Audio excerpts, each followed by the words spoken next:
Ahora vamos a hablar un poco, ¿no?, de lo que nos da una primera exploración de lo que es este IRPF, ¿no?, o los IRPFs de estos casi 2 millones de declarantes, y veamos también cuáles son otros elementos que vamos a necesitar para introducir en el cálculo del coste de la renta básica, como pueden ser los ahorros que vamos a implementar debido a lo que explicaba antes, ¿no?, de los subsidios o las pensiones que están por debajo de la renta básica.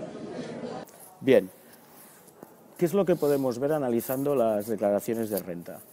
Arriba de todo, en este cuadro con muchos números, ¿no?, en rojo tenemos el índice de Gini, que es el índice de desigualdad, ¿no? Lo que nos dice el índice de desigualdad es cuando se aproxima a 1 es que la renta está muy concentrada en unas pocas personas, y cuando se acerca a 0 es cuando la renta está más distribuida entre todos, ¿no? Idealmente, una distribución igualitaria completamente, el índice de Gini se aproximaría a 0. ¿Qué es lo que ocurre cuando un índice de Gini está por encima, ¿no?, de 0,3? Pues diríamos que son sociedades en donde hay cierta desigualdad, ¿no? Los países nórdicos tienen unos índices de Gini aproximadamente de 0,25, y por lo tanto en España lo que estamos viendo aquí es que el índice antes de aplicar el impuesto, o sea, con la renta bruta, es de 0,41, y que después el impuesto tiene una pequeña capacidad redistributiva, el IRPF, de 5 puntos porcentuales, ¿no? Por lo tanto, nos quedamos en un 0,36, que sigue siendo un índice muy alto de desigualdad. Pensar que España en estos momentos es el primer o el segundo país, depende del año, más desigual de la Unión Europea, que tiene el índice de Gini más alto, y el índice 80-20, que es el índice que compara la renta del 20% más rico con la renta del 20% más pobre, también de los 2 o 3 más altos que hay en la Unión Europea en estos momentos. Esto por lo que hace a la desigualdad. Por lo que hace al efecto redistributivo del IRPF, lo que vemos en las cifras que están en verde o están en azul más abajo, o en amarillo más a la derecha, es que todas las que están marcadas en azul nos están diciendo que son regresivas. Cuando quiere decir que es regresiva, quiere decir que esta reducción o esta deducción en realidad está beneficiando más a las personas ricas que a las personas pobres. Por ejemplo, sabemos que el 20% de la población más rica se beneficia del 80% de lo que son las deducciones por planes de pensiones, ¿no? En el año 2010, por ejemplo, todavía existían las deducciones por vivienda, que eran unas ayudas que eran progresivas, o sea, que favorecían más a la gente con rentas bajas. Precisamente estas deducciones han desaparecido desde hace un par de años, y por lo tanto esta parte también ha desaparecido.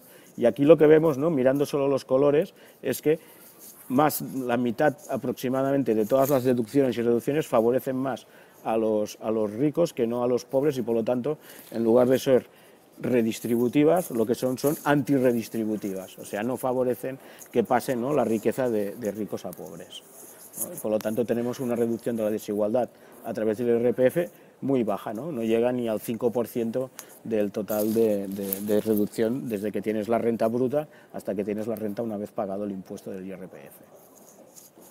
Pasemos ahora a cuáles son los ahorros, o sea, qué es lo que se dejaría de pagar o quedaría sustituido con una renta básica. Como hemos dicho en la primera página, ¿no?, en la primera diapositiva de esta presentación, lo que tenemos, una renta básica sustituye, ¿no?, cualquier otra prestación pública de cuantía inferior, pero si se está cobrando por encima, obviamente solo sustituye esta parte, y por lo tanto debe complementarse además, ¿no?, para alcanzar lo que se estaba pagando hasta ese momento. Veamos cuáles son las prestaciones monetarias que en el año 2010 se estaban pagando en el Estado español, ¿no?, en los diversos conceptos, ¿no? Esto es una lista que pretende ser exhaustiva, aunque es posible que hayan quedado algunas cosas, algunas ayudas que hayan quedado fuera, ¿no?, pero hemos usado el máximo de datos de los cuales disponíamos, ¿no? Aquí lo que vemos es que el total, ¿no?, de ayudas que quedarían por debajo de la renta básica y que por lo tanto serían sustituidas por la renta básica, sube a 92.222 millones de euros. Y fijaros que prácticamente el 80% corresponde al gasto en pensiones, o sea, todas las pensiones que se están cobrando por debajo del importe de la renta básica, de los 7.471 euros que hemos propuesto, o las prestaciones por desempleo, que en el año 2010 pues eran muy elevadas porque teníamos una punta de desempleo incluso más alta que la que tenemos ahora, ¿no?, de 21.000 millones. Las otras cantidades son menores, de aquí podríamos descartar las clases pasivas del Estado, que son las pensiones que cobran los funcionarios del Estado, o sea, es como si fueran pensiones de la Seguridad Social, pero pagadas a través del presupuesto del Estado, y luego tenemos un par también de partidas un poco curiosas, ¿no? Una sería los sacerdotes, pues los sacerdotes están cobrando ellos a través de un convenio con el Estado, ¿no? De la conferencia episcopal, ¿no? Son acuerdos con el Vaticano, pues que si cobran la renta básica, por lo tanto, el importe que los 20.000 sacerdotes están cobrando se podría descontar de esto, porque ellos pasarían también a cobrar la renta básica. Y luego están los reclusos, ¿no? Esto es el importe que se calcula los cerca de 70.000 reclusos que hay en España, que obviamente al estar, ¿no? Pues en una prisión había que decidir si tienen derecho a cobrar la renta básica o tienen que compensar el gasto que supone estar ellos en... Aquí no se trata de que sea inembargable, sino que se pueda repercutir el coste, ¿no? Pero bueno, digamos que es una parte muy pequeña del total del importe, ¿no? Y luego hemos añadido un elemento también que creemos que es importante, que es que sabemos que administrar todas las rentas condicionadas, ¿no? Como pueden ser las becas, las prestaciones de desempleo, etcétera, las rentas mínimas, tiene un coste de administración elevadísimo, y aquí lo único que hemos hecho ha sido estimar en un 50% sobre el total de costes que se estima que hay en el Estado español de administración de todo lo que son las prestaciones monetarias, ¿no? Pues serían estos 2.000 millones adicionales de ahorros. Un elemento adicional es que, tal como hemos dicho, hay más de 9 millones de personas, de los cuales 8 son personas adultas, que no están incluidas en los datos que nos ha pasado la agencia tributaria para hacer los cálculos. Pero estas personas, que son las que algunas no tienen ingresos y otras sí que tienen ingresos, pero por debajo de 10.000 euros, cuando vamos a ver los datos de la agencia tributaria, sí que observamos que hay una diferencia entre lo que estimamos que dan los datos que nos ha pasado la agencia tributaria y lo que la agencia tributaria declara que todas las personas han declarado como ingresos en rentas del trabajo o en pensiones. Esta diferencia, que se ve en esta tabla comparado con la información que tenemos del IRPF, nos dice que el total de las rentas salariales, sean pensiones, sean subsidios o sean salarios, en el año 2010 fueron de 474.000 millones de euros, lo que percibieron todas las personas que recibían algún tipo de esta renta, pero que a través de la muestra del Instituto de Estudios Fiscales solo se detectan 430.000 millones. Por lo tanto, hay 44.000 millones que percibieron estas personas. Pues bien, como vamos a financiar la renta básica a través de todas las rentas, incluidas las personas que ganaban menos de 10.000 euros, lo que tenemos son 44.000 millones que nos van a proporcionar unos ingresos fiscales que ya veremos luego cómo lo explicamos, pero que nos van a proporcionar 21.000 millones de impuestos para aplicar a financiar la renta. Bien, veamos ahora cómo vamos a financiar la renta básica. En este punto es importante separar lo que son los conceptos de coste bruto de la renta básica de lo que sería el coste neto de la renta básica. El coste bruto sería sencillamente la multiplicación de cuánta gente va a recibir la renta básica multiplicado por el importe de lo que va a recibir,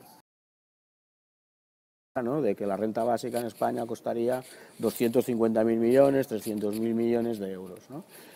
Otra cosa es lo que es el coste neto de la renta básica, que es cuánto va a recibir la gente, pero cuánto va a pagar más de impuestos y, por lo tanto, cuál es el diferencial de los que van a pagar más, ¿no? Esto sería realmente el coste neto de la renta básica.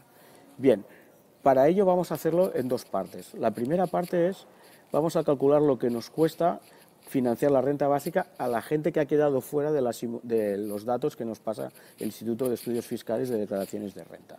Y esto es lo que vemos en este cuadro, ¿no? En este cuadro tenemos, ¿no?, que nos quedaron, ¿no?, 1.300.000 personas fuera de los datos de menores de 18 años y 8.152.000 adultos que también nos quedaron fuera, ¿no?, de la muestra, ¿no? Estamos comparando los datos de empadronados en España según el Instituto Nacional de Estadística con los datos que nos pasa la agencia tributaria. Bien, el coste de este 1.300.000 menores y 8.152.000 adultos son de 62.000 millones de euros de renta básica que les tendríamos que pagar. Bien, ¿cuánto? Vamos a aplicar aquí todos los ahorros que hemos determinado, ¿no?, en la diapositiva anterior. Bien, los ahorros que habíamos determinado en el conjunto de toda la población de España, tanto si cobran renta básica como tanto si están en la simulación como si no están en la simulación, era de 92.000 millones. Como el coste es de 62.000 millones para este segmento de la población, los que no están detectados en la muestra, tenemos aquí que tenemos un ahorro de 29.000 millones que vamos a poder usar para financiar la renta básica de los que sí tenemos la muestra. ¿Cuáles son los costes adicionales que tenemos además?